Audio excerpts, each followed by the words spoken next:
السلام عليكم اخوتي الغوالي. اخوان، جتني اسئله انه شنو انت تقدم ويا البيض السلق، شنو الاضافات اللي احطها على البيض السلق، شنو المنتجات اللي اقدر اقدمها ويا البيض السلق. طبعا يا شباب انا اقدم بالنسبه لي هاي المنتجات الموجوده اللي هو اورا ديجيتال من فرس اللغة. هذا عباره عن بكتيريا نافعه ومكيف معوي، وايضا يشتغل على الاسهالات. وبالنسبه للرون فريد فهاي بكتيريا نافعه حيه، هاي كلش قوية وممتازة، أيضا تشتغل على رفع المناعة بفصل الصيف والشتاء خاصة يعني. والبكتيريا النافعة ضرورية تقدم يعني ورا العلاجات ورا المكملات، لأن الطير يفقد البكتيريا النافعة بأمعائه فيحتاج شيء يعوضها، والبكتيريا النافعة بالأمعاء مسؤولة عن سوء الهضم اللي يصير، يعني مرات الطير يطلع بذور ما مهضومة، وأيضا على رفع المناعة وتحسين الهضم. بالنسبة لي يوم اقدم من هاي ويوم اقدم من هاي. تمام يا شباب. شنو الاضافه اللي يخليها ويا البيض السلق؟ عندنا الباتيه، هاي باتيه مال بانيتا، طبعا كلش ممتازه. انا مخليها طبعا بسطل، الكيس مالتها ما موجود لان كيلوات جايب. الباتيه شنو فايدتها؟ الباتيه تسمن الافراخ، عباره عن معجنات خاصه بالطيور وفيتامينات ودهون تسمن الافراخ، مخصصه للطيور. وقت الانتاج تنضاف ويا البيض السلق خاشوقة من هاي ام ال5 غرام. نجي على البريد ماكس. البريد ماكس كلها تعرفه، هذا يزيد الانتاج مال البيض ويحفز الطيور ويخصب، وايضا عبارة عن فيتامينات وبروتين. هذا ايضا اضيفه ويا البيض السلق. هذا انطيه 3 مرات بالاسبوع الى 4 مرات انطيه بالاسبوع. البريد ماكس منتج كلش ممتاز، ما حد يعرف، ما يعرف حاليا البريد ماكس والبريد 14 من شركة تربل اي اردنية طبعا، بس الشركة اثبتت جدارتها. طبعا شركة ما شاء الله كلش ممتازة وقوية، وهاي المنتجات ما استغني طبعا عنها طول السنة، هنا والبريد ماكس والباتية ما ننسى، والبكتيريا النافعة. هاي الشغلات كلش مهمة، بس ذني رئيسيات يعني عندي. ايضا يدعم البكتيريا النافعة بالامعاء، هذا يحفز على التزاوج ويفتح شهية الامهات ويرفع المناعة. منتج طبيعي يعني ما له تأثيرات جانبية.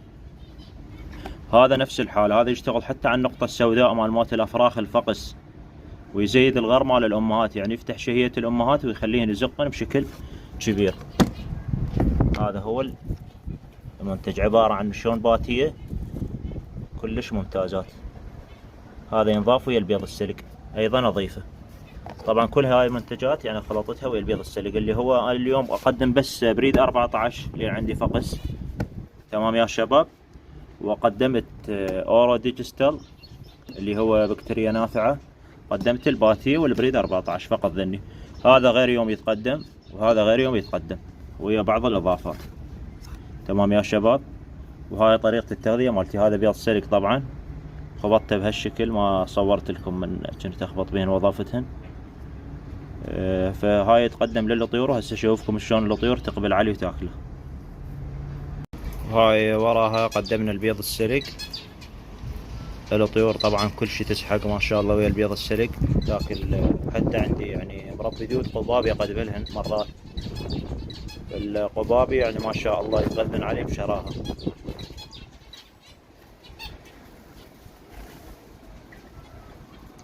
عندي ذاك الذكر بالخانة العازلهن. الفحل يعني دلكم الله صاير عنده اسهال، لان انا كنت ما موجود، يعني اتاخر بين ما ارجع للبيت بحسب ظروف العمل مالتي، فهملت الطيور من ناحية الاهتمام والتغذية، فانصاب عندي هذا الذكر. فكانت وضعيته كلش تعبانة. شلون قدرت اعالجه؟ راح اشوفكم طريقة العلاج اللي انا يعني استعملها. هنا عندي سرنجة، هاي السرنجة تقريبا يطلع سعرها 6000 5000، سرنجة تركية. اجيب سيليلارك واحط السيليلارك ويا المي، مي دافي، اسويه وسطاني، لا هو خفيف ولا هو ثخين. شنو اللي اضيف ويا السيليلارك؟ اضيف بكتيريا نافعة او العلاج، لان الطير من بهيج حالات يقوم ما ياكل او يقل الاكل مالته، فازقه بيدي مرتين يعني باليوم او مرة باليوم. الطير راح يستعيد عافيته، لان مدعوم السيليلارك عبارة عن فيتامينات يعني كاملة. السيليلارك الاي 21 مال فرس اللغة وكلها تعرفه، يستعملونه مربي الببغاوات والغرمال الافراخ. هذا عبارة عن فيتامينات عامة ويدعم صحة الافراخ، فيفيد الطير بهيج مرحلة. فالحمد لله يعني تحسنت وضعيته ورجع يعني ياكل ورجع يعني يطير يتحرك، بس بعد يعني راد له اهتمام شوية. شنو العلاج اللي استعملناه للإسهال؟ هذا 3 في 9.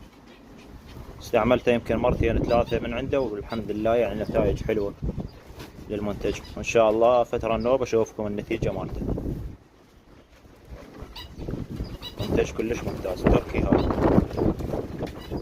اللي يسأل على أسعار المنتجات، أنا أصرف وما أصرف، وأنا طيوري ما قد منها بس بيض سلق وصار لي دخنات شوية. هذن العلبتين، العلبة الواحدة 25. تمام يا شباب؟ هاي العلبتين 25، هاي ب35، هاي ب25، الباتية ب10,000، هذا ب35 الكيلو مالته.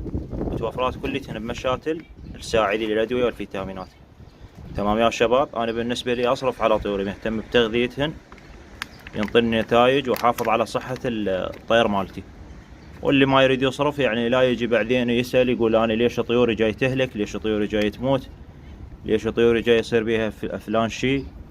عندي نقص بالطيور، عندي نتف عند الأمهات، عندي قلة بيض وقلة خصوبة. أنا بالنسبة لي يعني هاي الموسم يعني ليه هسه بسبب الجو، يعني تشوفون المكان مالتي وين بالسطح القفص، فما أقدر أتحكم بدرجة الحرارة والرطوبة. فالحد الآن يعني الحمد لله هسه يلا قمت أنتج، والطيور استقر وضعها بسبب القلش. يعني الشمس من تطلع تضرب الطير مباشر، يرد يجي الليل يعني جو بارد كلش، فالطيور ظلت تقلش. الحرارة والبرودة تأثر على الطير. يعني إخوان ملاحظة هاي، يعني هسه أنت مخلي قلوب حراري جوا ويطب الهواء عليهن، يعني مثل هيك فتحة. أنا لو مخلي قلوب جوا حراري تدفئ وفاتح هيك فتحة أو أريد أتفقد الطيور، هنا الطيور عندي راح تضرب تنفسية، تضرب أمراض، تضرب إسهالات. ليش؟ لأن هي متعودة على دفو، وجاها شنو؟ جاها هواء بارد فراح تضرب. اما اني فاذا معود الطير على الاجواء يعني بس بروده، انا اهم شيء امنع التيار مال الهواء. هسه انا الجو مستقر عندي جوه، لا هي دافيه ولا هي بارده، يعني جو مناسب للطيور. فالحمد لله وان شاء الله خير. فالواحد يصرف انه على الطيور مالته ويغذيهن، لان هاي ارواح وخطيه. لا يبخل بال25 او ال10,000 او ال15,000، يجيب تغذية مرتبة للطيور مالته ويدعمها. هنا عندي ذولا همين خليت لهم بيض سلك. طبعا ذن الزودين انا عازلهن على صفحة لان يسوون مشاكل ويا الطيور. انا يعني اسوي طبقات، يلا هد الطيور، ما هد الطير الا يصير طبقة ويا الطيرة اللي اريدها او ويا الفحل اللي اريده. هذا ما شاء الله ايزابيل باك. هذا الباك شنو اللي يصير الظهر الاحمر؟ فول ايزابيل باك. وهاي الطيرة مالته، هاي انتاجي حلقة 24. هاف اورنج ايزابيل، طبعا ما شاء الله حجم الماني هاي، والفحل جنبه. هاي الفرخة، هاي بنت هذا الفحل. فول ايزابيل جري باك. الفحل مالتها هذا وينه، فول ايزابيل جري باك، العفو فول جري باك الفحل مالتها. طبعا الطير جاي يقلش، هذا احمر على حاله ما شاء الله يعني واضح. هذن مبيضات هنا عندنا، والزوج الثاني هم مبيض ما شاء الله. صور لكم البيض مالتهن، توني يعني الطيور قامت تبيض ما شاء الله. اتمنى يكون التصوير واضح، يعني ما جاي اقدر افوت حاليا.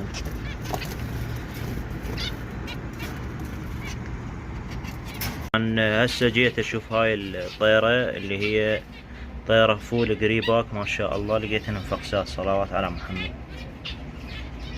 والفحل هم ينفول قريباك، يصير ظهر احمر. بسم الله ما شاء الله، صلي وسلم عليك يا رسول الله. الانجليزي ما ينتج عمي، والانجليزي ما ينتج، والماكسات ما تنتج ولا زق.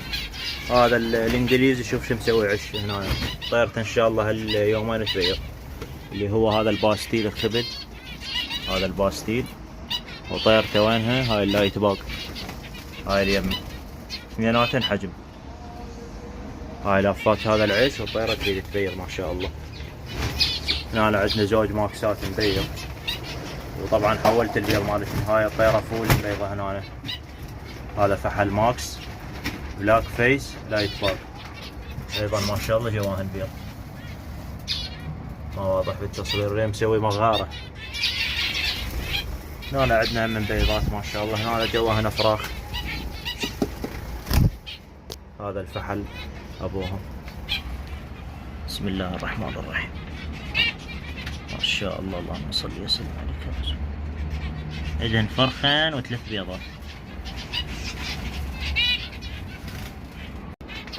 يعني ما شاء الله اخوان الطير على التغذية والاهتمام يعني يتغير حتى لو ماكس. شوف هذا الماكس ما شاء الله، هذا انتاج الكويت كلش قوي. هذاك اللي غاد الفحل بلاك فيس انتاج البحرين، ذاك انجليزي.